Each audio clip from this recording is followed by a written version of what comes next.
What's up, y'all? Welcome back to Dolphins Daily, your daily dose of Dolphins content with your boy, me, Chris Kane. And let's talk about the Dolphins. Free agency, full swing.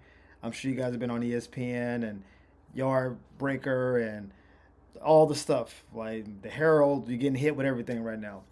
So, a lot of moves for the Dolphins today. I think the most important move is picking up Nick Westbrook-Akine at wide receiver. I've said on many episodes, Dolphins need a bigger receiver. I didn't say we need another deep threat, although I guess you can never have enough of those. I think he's a really productive, relatively cheap wide receiver three option, which is what we've been trying to find this whole time. We did it. We thought it was Odell. We thought it was Malik Washington. We thought it was Braxton Berrios. Lots of people. Nobody really fit the bill the way we needed it to happen. Nick Westbrook-Akine last year had 9 touchdowns for a bad Titans offense. Not a good offense at all. Calvin Ridley's there, so maybe he was wide receiver two for that team.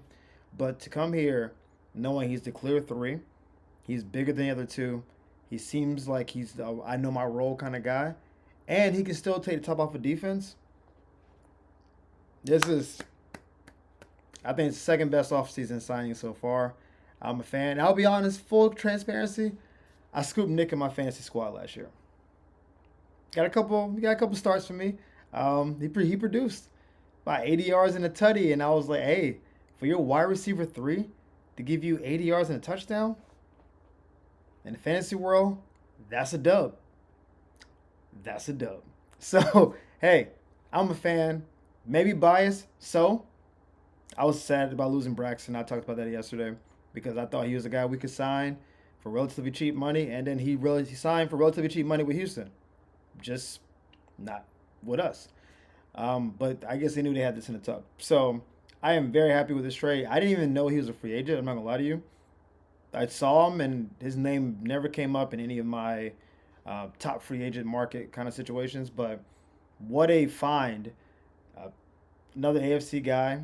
I'm a fan. I think this is strong move, and it won't go under the radar because bigger moves like Joey Bosa going to Buffalo and these things are going to happen. But this is the kind of move that pays dividends down the line.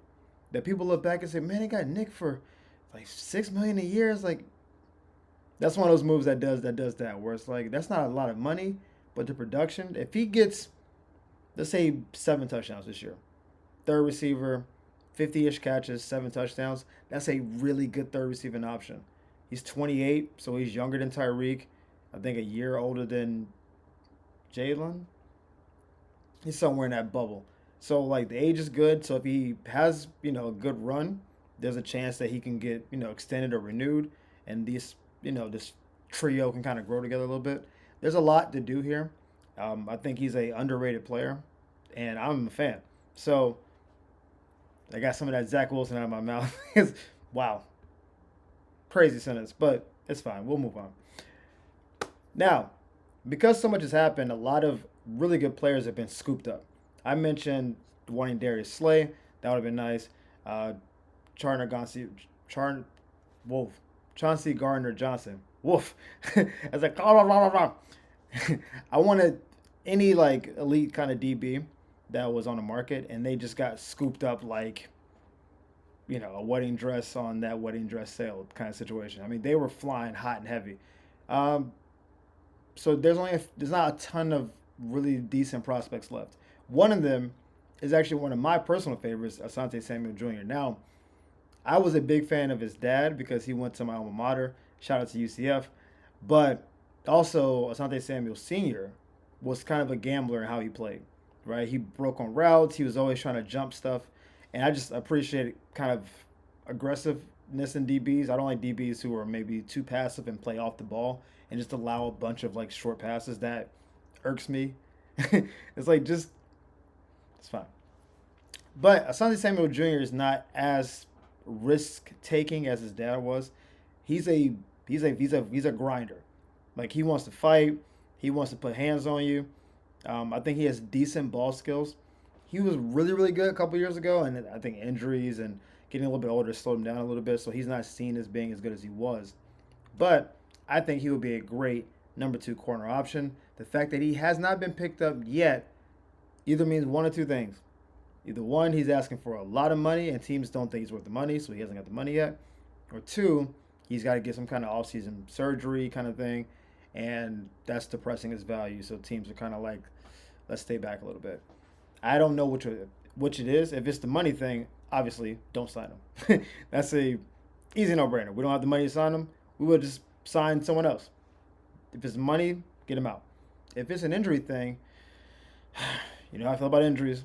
I don't want an injury-prone cornerback, especially. Like, you can be injury-prone a little bit on the lines because those guys have knee braces on and elbow pads, and you're pushing big people, but you're not having to move as much. When you're at a skill position and your knees, ankle, back, whatever's kind of going down, it's bad. And so I don't know him to have a ton of injuries going on right now, but I do think that maybe he's waiting for the right circumstance. And I think for Miami, they've made a lot of 1 year, low money offers to people in the offseason. We've signed a bunch of people, and I'll get into those over the next couple of days. But if Asante is willing to play for the Kendall Fuller contract was 2 years, $16 million. That's probably a little rich for what we can do right now. If he's willing to do 2 years, maybe like 12-ish, I think that's something that the Dolphins can swing. And I think he's good enough. I think he's worth $6 million a year. But he might think he's worth like 10. And so if that's the case, then we can't do it. But if he's willing to do a 2 year, 12 kind of joint, maybe like 7.5 guaranteed, something like something where it's like really incentivized, maybe 6 guaranteed. So the full first year, second year is like a team option thing. I think there's a win there. We will see. But I haven't heard any rumblings yet. It seems like maybe the Chargers want to bring him back, but they're just letting him test the market. I personally want him to come. I know it's not a sexy pick, but you don't need a sexy pick when you're trying to build a team. You just need guys who do their job and hopefully don't break the bank. This is this might be some wish casting. Everything we've looked at so far has been offensive line and safety driven for the draft, right? The first pick's gonna be most likely a guard or Malachi Starks, and we're gonna just ride out, right? That's what we've been doing. But based on the free agency moves, the Dolphins have basically said we're going to get a lot of people on 1 year deals and positions of need that we need, right? We're going to sign a couple safeties, a little bit of money. A couple guards, a little bit of money. A swing tackle, a little bit of money. Like, we're not going to give anybody big money. If you break down what Javon Holland's getting, 3 years, 45, that $15 million is basically equal to like half the free agents we signed. I want him for 15 is 2 linebackers, 2 safeties, 1 guard equals 1 Javon Holland, which is why you don't give Javon Holland $15 million. What are we talking about? You have a lot of needs. We can't give all this to you when we have to fill all those needs, right? Because of what the Dolphins have done, though, it seems like the things that were giant needs are becoming less and less of needs, right? We signed a few people who we think, all right, that kind of fills that position, or worst case scenario, we feel they can be a stopgap to next year. That opens up a possibility where sometimes you don't have to draft a position of need at every pick. Sometimes you can draft who you like or who could maybe change the culture of your team, right? Remember when Detroit drafted Jahmyr Gibbs, I think at 12 a few years ago. They had Montgomery on the team already. People said, why are you drafting Jahmyr Gibbs? You have a running back already. And they were like, we see something. We see what became Sonic and Knuckles, but we see a change of pace, dynamic player that's going to open the whole offense up. People booed the pick. I remember because Jahmyr was my favorite running back that year. He was from Alabama. Favorite running back in the class. I was like, I think Jahmyr's the man. But even I was like, 12 feels high. Now you look at it, you're like, oh man, 12, he could have gone higher. Jahmyr's the man. And what they were doing was, we are going to be O-line, running back dominant. But we can't put all that on Montgomery. We need somebody to break it up. But we need someone to be a change of pace enough that it forces the defense to adjust differently, right? So now when you play Detroit, it's like, oh man, it's fast, physical, whatever. I bring all this up for Miami. We're talking about we need guards, we need tackles, Armstead might retire, we got to protect Tua. All this gets better when you can run the ball. When you can run the ball, Tua's not getting hit. When you can run the ball, the line's not getting pushed back. When you can run the ball, time possession is longer, defense gets rested, they play better on that side of the ball. Run the ball cures most of the problems the Dolphins have. Why not invest in a running game? And that's why I bring up Ashton Genty at 13. Now, he may not make it to us. I know Chicago's been well rumored to be where he's going to land. But now Miami, because we got some extra picks, we're not that far behind Chicago in where we're drafting. We can leverage some picks and move up a couple of places to get him. I think, would it be the smartest play? Probably not. Like maybe get a 22-year-old lineman and have him for 14 years. I get that. But just stay with me now. Shout out to Ocho. If you think the Dolphins' O-line is going to be serviceable, they get better with a really good running back. And that takes the pressure off the quarterback. The receivers can, hopefully, safeties come down. So now 3 deep threat receivers can get behind a defense. Just think about how the Miami Dolphins play on offense. Defenses are already back.